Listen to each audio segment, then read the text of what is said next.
सरकार के लोगों को, बीजेपी के लोगों को पता था कि हाँ ये प्रोटेस्ट कौन लोग हैं, क्यों करा रहे हैं, क्या इनका मकसद है, सिलेक्टेड अप्रोच किस प्रकार से ये रख रहे हैं। अलग अलग राज्यों में अगर छात्रों की बात होती है तो झारखंड में इतना बड़ा प्रोटेस्ट हो रहा है, एक आवाज़ आपकी नहीं आ रही थी, पंजाब में नहीं, कर्नाटक में नहीं, सिर्फ केंद्र सरकार पे आप हमला कर रहे हैं, तो वो सारी चीज़ें समझ में आ रही थी। लेकिन क्योंकि वो चैलेंज अलग तरीके से का था और पेंट इस रूप में किया गया कि ये तो पूरे देश के यूथ का ये प्रोटेस्ट है, तो वहाँ पर वो स्थिति और ज़्यादा ख़राब ना हो, तो इसलिए वो काम किया गया। अब बीजेपी उसको चैलेंज के तौर पे इस रूप में देख रही है कि ऐसी चीज़ें आगे फिर आपके सामने आएंगी, फिर वो एक इशू क्रिएट करने की कोशिश करेंगे, तो उसको काउंटर कैसे करना है, उनकी भाषा में करना है, उनके प्लेटफॉर्म पे करना है, उनकी जगह पर करना है। जैसे मान लीजिए इंस्टाग्राम एक बड़ा टूल बना सरकार के खिलाफ दबाव बनाने का, तो वहाँ पर फिर जब प्रधानमंत्री ही जाके लगातार आप वीडियो डाल रहे थे, तो आप समझ सकते हैं कि वो ग्रामर उन लोगों ने समझ लिया है कि अगर इसको हैंडल करना है तो ऐसे भी करना है। दूसरा, आंदोलन के बाद जितनी सारी चीज़ें आईं उससे भी ये लोग मान के चल रहे हैं कि अब लोगों की तस्वीर साफ हो गई होगी कि हाँ ये क्यों कराया जा रहा था, किस मकसद से कराया जा रहा था। जैसे ऐसे वीडियो भी आपने देखे कि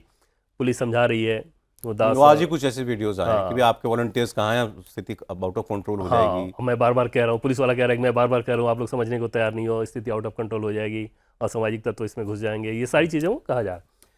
तो ये सब तो सौरभ है, लेकिन इसमें ही चिंता की वाली बात भी छुपी है कि अगर फैक्ट ये था, तथ्य ये था, तो फिर इतना दबाव आपने अपने ऊपर माउंट कैसे होने दिया।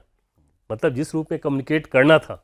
वो नहीं कर पाए, वो आप नहीं कर पाए। ऐसा तो नहीं है ना कि ये वीडियो आज बना है, ये वीडियो तो उसी समय का था, तो फिर ये चीज़ें सामने उस समय क्यों नहीं आई, क्यों नहीं रखी? देखिए, दो बातें थी। अगर एक तो ये है कि मुझे मालूम हो कि मेरी कोई गलती थी जिसकी वजह से मुझे मेरा नुकसान हो गया, तो मैं अपनी गलती करेक्ट कर सकता हूँ, और बीजेपी ऐसा करती आई है, तो प्रॉब्लम लंबी नहीं बननी चाहिए, बड़ी नहीं बननी चाहिए। लेकिन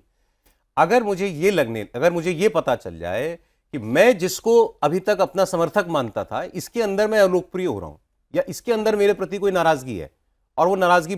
आ गई और मुझे पता भी नहीं चला, तो प्रॉब्लम ज्यादा बड़ी है। तो क्या बीजेपी को ऐसा भी लगता है कि भाई कोई ऐसा एक सेक्शन है, यूथ का ही मान लें, जेनजी कह लें, व्हाटएवर, एक सेक्शन भाई जहां पे जिसमें हम घर नहीं कर पाए, या बीजेपी को लगता है नहीं जो हमारा था हमारे पास है? सौरभ, अगर इस तरह की बात पेंट करने के हिसाब से देखा जाए ना, तो मानना बहुत आप सरलीकरण कह सकते हैं। जैसे एक चीज़ देखिए कि इस प्रोटेस्ट में तो सबको पता है ना कि हाँ लेफ्ट के जो स्टूडेंट यूनियन है, जनता मंत्र प्रोटेस्ट में उनका कैसा रोल था। तो लेफ्ट के स्टूडेंट यूनियन में स्टूडेंट्स तो हमेशा से रहे ही हैं, तो वो हमेशा से तो विरोधी ही रहे। ऐसा तो नहीं है ना कि वो क्या पहले नरेंद्र मोदी का सपोर्ट करते थे अब आकर विरोध कर रहे हैं, या किसी इशू पे सपोर्ट करते थे अब आपका इस इशू पे विरोध कर रहे हैं। वो अगर बात होती तो उनके लिए चिंताजनक चीज़ होती। चिंता की लकीरें कहाँ शुरू होती हैं कि चलिए जो आपके अलग विचारधारा का स्टूडेंट यूनियन है, उसके जो यूथ हैं, उनसे जो जुड़े हुए लोग हैं, वो तो एकदम से आप पे बिफरेंगे ही। जैसे जेएनयू में भी तो यूथ हैं ही, सीनियर क्लास को छोड़ दें तो जूनियर क्लास में भी, बट वो यूथ ज़्यादातर बीजेपी को पसंद नहीं करेंगे, नरेंद्र मोदी को पसंद नहीं करते। तो वो तो पता था। चिंता की लकीरें इनकी वहाँ शुरू हो जाती हैं कि वो उस विचारधारा के लोग जो एक नैरेटिव क्रिएट कर रहे हैं, नैरेटिव गढ़ रहे हैं, उससे इनके सपोर्टर्स जो दूर हैं, उस आंदोलन में शामिल भले ना हो, घर में बैठे हैं, अलग अलग शहरों में रह रहे हैं, वो अपने आप को रिलेट करने लगे, क्योंकि उनके दिमाग पे उस तरह का असर डाला जा रहा है। वो ये भूल जा रहे हैं कि मेडिकल कॉलेज की पहले सीटें कितनी थी, नरेंद्र मोदी सरकार ने उसको कितना बढ़ाया, पहले कितने मेडिकल कॉलेज थे अब कितने हैं, पहले कितने आईआईटी थे अब कितने थे, पहले कितने एम्स थे अब कितने हैं, इस तरह की तमाम चीज़ें हैं। सेंटर ऑफ एक्सलेंस कितने थे, ट्रिपल आईटी पहले कितने थे अब कितने हैं, ये सारी चीज़ें भूल के, क्योंकि उनके दिमाग पे लगातार उस तरह के वीडियोस डाले जा रहे थे या उस तरह का नैरेटिव चलाया जा रहा था कि उन्होंने ये मान लिया कि हाँ छात्रों के ऊपर